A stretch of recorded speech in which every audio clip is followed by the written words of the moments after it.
श्री दक्षिणामूर्ति स्तोत्रम्।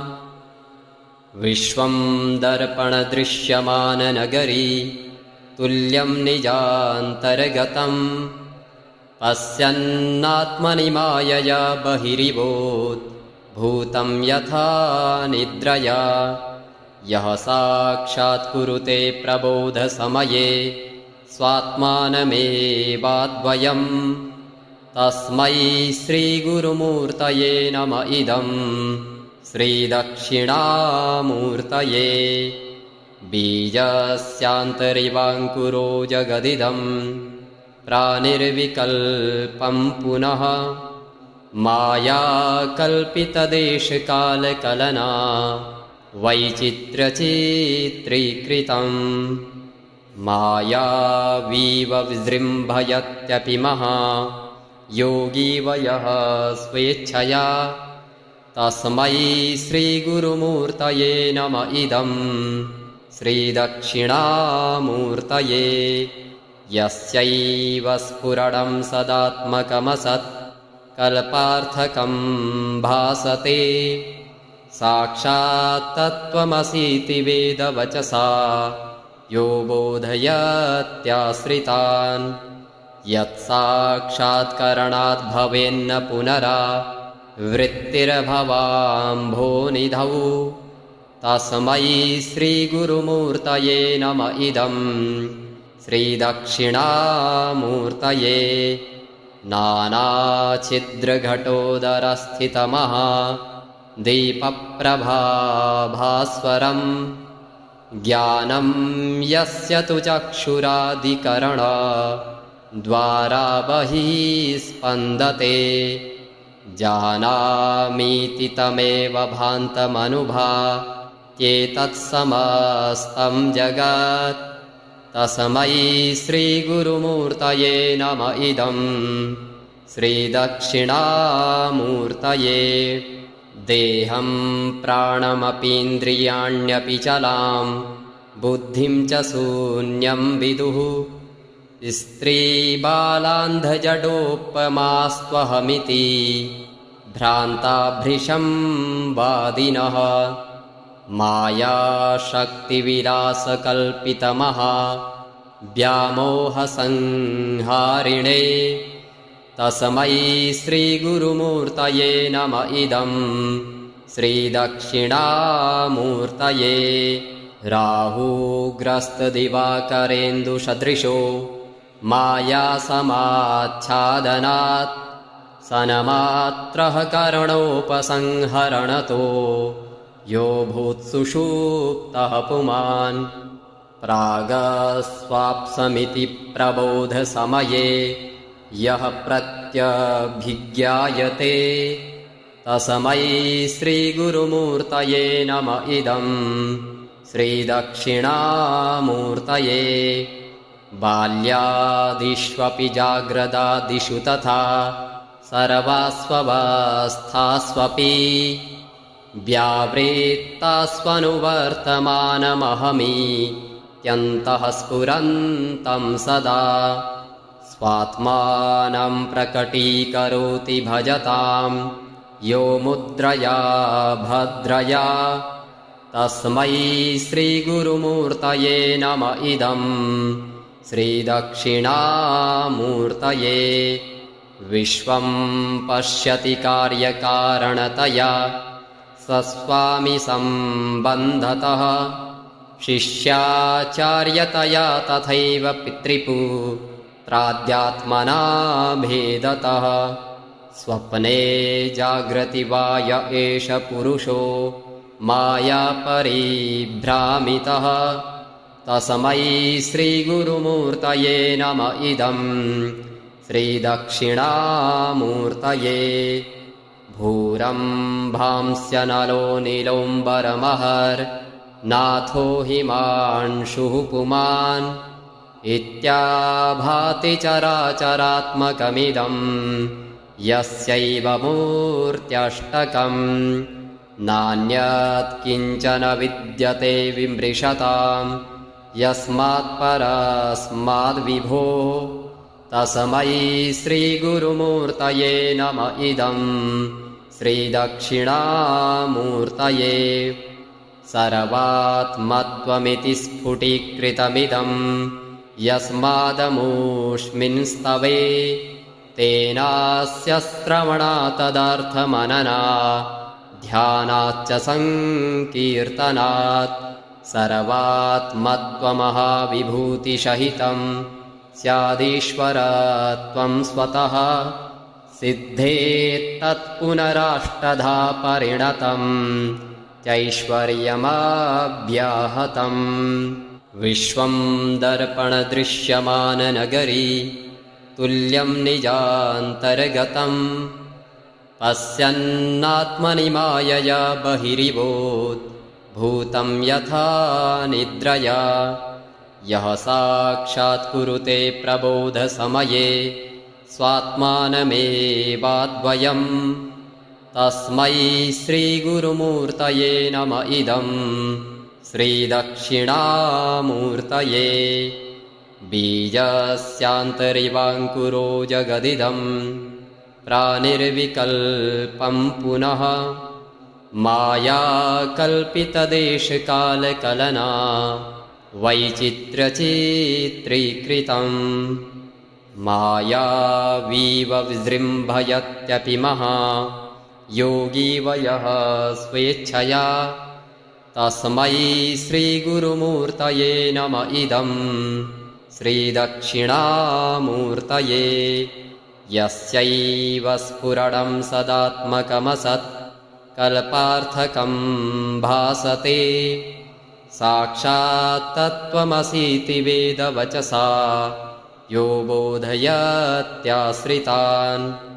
यत्साक्षात्करणात् भवेन्न पुनरा वृत्तिर्भवाम्भोनिधौ तस्मै श्रीगुरुमूर्तये नम इदं श्रीदक्षिणामूर्तये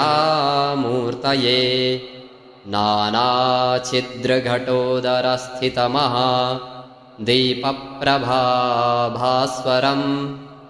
ज्ञानं यस्य तु चक्षुरादिकरण द्वारा बहिः स्पन्दते जानामीति तमेव भान्तमनुभात्येतत्समस्तं जगत् तस्मै श्रीगुरुमूर्तये नम इदं श्रीदक्षिणामूर्तये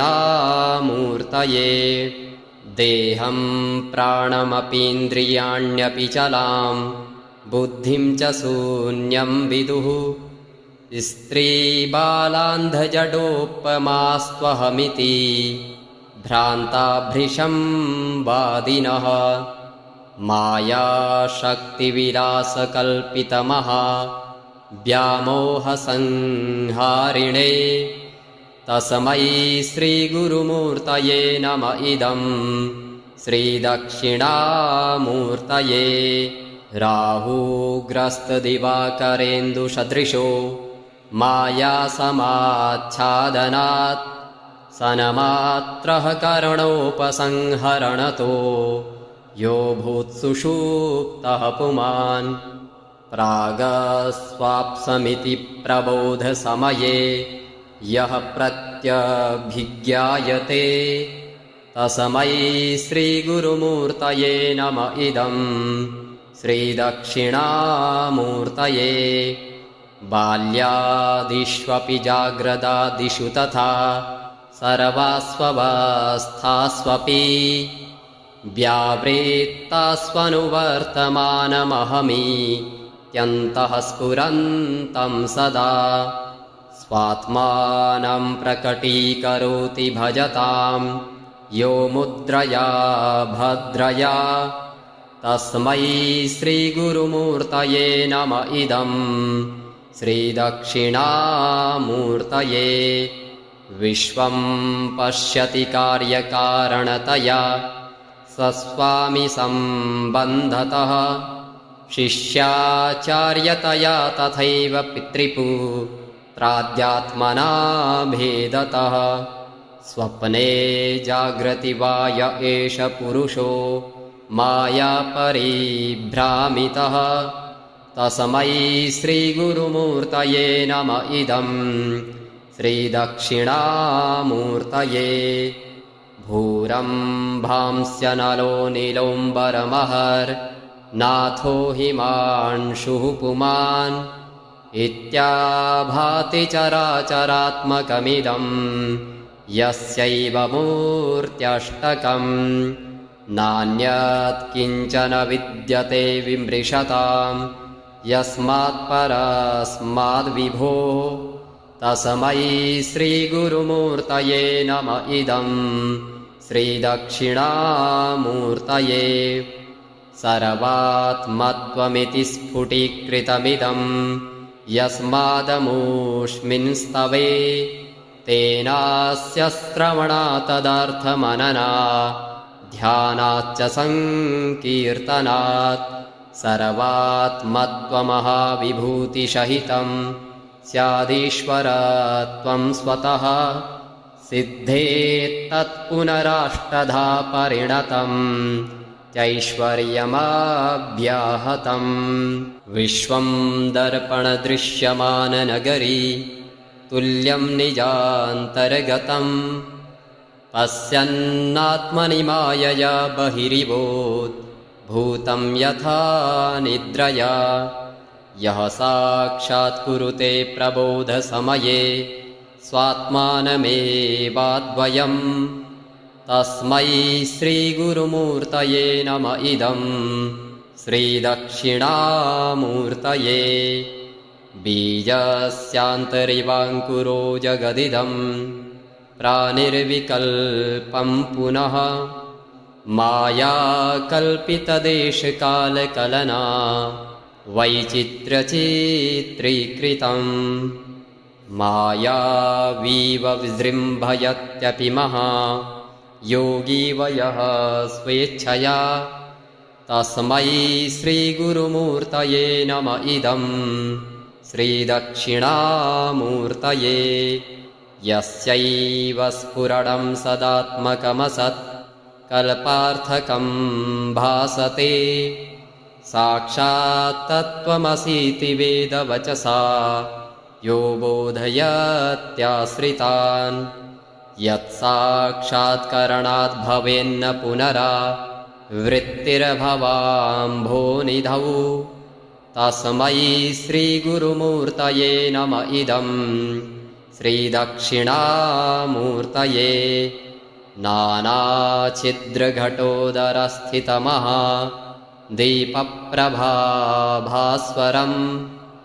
ज्ञानं यस्य तु चक्षुरादिकरण द्वारा बहिः स्पन्दते जानामीति तमेव भान्तमनुभात्येतत्समस्तं जगत् तस्मै श्रीगुरुमूर्तये नम इदं श्रीदक्षिणामूर्तये देहं प्राणमपीन्द्रियाण्यपि चलां बुद्धिं च शून्यं विदुः स्त्रीबालान्धजडोपमास्त्वहमिति भ्रान्ताभृशं वादिनः मायाशक्तिविलासकल्पितमहा व्यामोहसंहारिणे तस्मै श्रीगुरुमूर्तये नम इदं श्रीदक्षिणामूर्तये राहुग्रस्तदिवाकरेन्दुसदृशो मायासमाच्छादनात् सन्मात्रः करणोपसंहरणतो यो भूत्सुषुप्तः पुमान् प्रागस्वाप्समिति प्रबोधसमये यः प्रत्यभिज्ञायते तस्मै श्रीगुरुमूर्तये नम इदं श्रीदक्षिणामूर्तये बाल्यादिष्वपि जाग्रदादिषु तथा सर्वास्वस्थास्वपि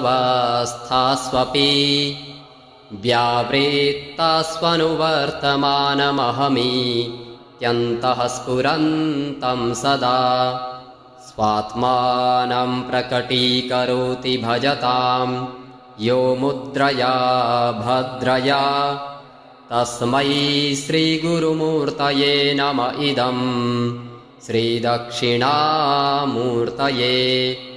विश्वं पश्यति कार्यकारणतया सस्वामि सम्बन्धतः शिष्याचार्यतया तथैव पितृपुत्राद्यात्मना भेदतः स्वप्ने जाग्रति वा य एष पुरुषो मायापरिभ्रामितः तस्मै श्रीगुरुमूर्तये नम इदम् श्रीदक्षिणामूर्तये भूरम्भांस्यनलो नीलोऽम्बरमहर्नाथो हिमांशुः पुमान् इत्याभाति चराचरात्मकमिदम् यस्यैव मूर्त्यष्टकम् नान्यत् किञ्चन विद्यते विमृशताम् यस्मात्परस्माद्विभो तस्मै श्रीगुरुमूर्तये नम इदम् श्रीदक्षिणामूर्तये सर्वात्मत्वमिति स्फुटीकृतमिदम् यस्मादमुष्मिन्स्तवे तेनास्य श्रवणात्तदर्थमनना ध्यानाच्च संकीर्तनात् सर्वात्मत्वमहाविभूतिसहितम् स्यादीश्वरत्वं स्वतः सिद्धेत्तत्पुनराष्टधा परिणतम् चैश्वर्यमव्याहतम्।